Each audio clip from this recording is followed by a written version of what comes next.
உலகத்திலேயே ஆசீர்வதிக்கப்பட்ட குழந்தைகள் இந்திய நாட்டினுடைய குழந்தைகள். உலகத்திலேயே மிக மிக பாசமுள்ள பெற்றோர்கள் இந்திய நாட்டினுடைய பெற்றோர்கள். தன்னுடைய குழந்தையை வளர்த்து அவனை படிக்க வைத்து அவனை கல்லூரியில் சேர்த்து அவனுக்கு திருமணம் செய்து அந்த குழந்தைக்கு ஒரு குழந்தை பிறந்து அந்த குழந்தையும் வளர்த்து தான் கரை சேரும் வரை தன் தலைமுறை மீது அக்கறையோடு இருக்கக்கூடிய பெற்றோர்கள் இந்திய நாட்டு பெற்றோர்கள். ஒரு பிரான்ஸ்ல ஒரு விமானம் பறந்து கொண்டிருக்கக்கூடிய விமானத்துல பழுது ஏற்படுது. விமானி சொல்றாரு, எல்லாரும் மாஸ்க மாட்டிக்கோங்க, எல்லாரும் பாராசூட்டை மாட்டிக்கோங்க, விமானம் எப்பொழுது வேண்டுமானாலும் கடலில் விழுகலான்றாரு. மரணத்தினுடைய விளிம்பை எல்லாரும் தொட்டுட்டு இருக்காங்க. ஆனால் எப்படியோ அந்த விமானி பக்கத்தில் இருக்கக்கூடிய ஒரு மைதானத்துல அந்த விமானத்தை பாதுகாப்பாக தரையிறக்கிறார். மரணத்தினுடைய விளிம்பை தொட்டு வந்த ஒவ்வொருத்தருக்கையும் கேட்கிறாங்க.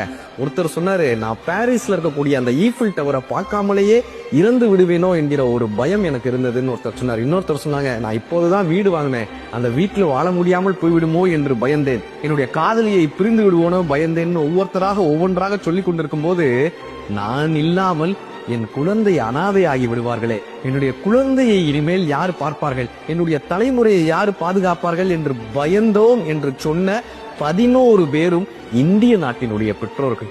தான் இறக்கும் வரை தன் தலைமுறை மீது தன் குழந்தைகள் மீது அக்கறையுள்ள பெற்றோர்கள் இந்திய நாட்டினுடைய பெற்றோர்கள். தன் குழந்தைகளே வாழ்வு என்று தன் வாழ்வை அர்ப்பணிக்கக்கூடிய பெற்றோர்கள் இந்திய நாட்டு பெற்றோர்கள்.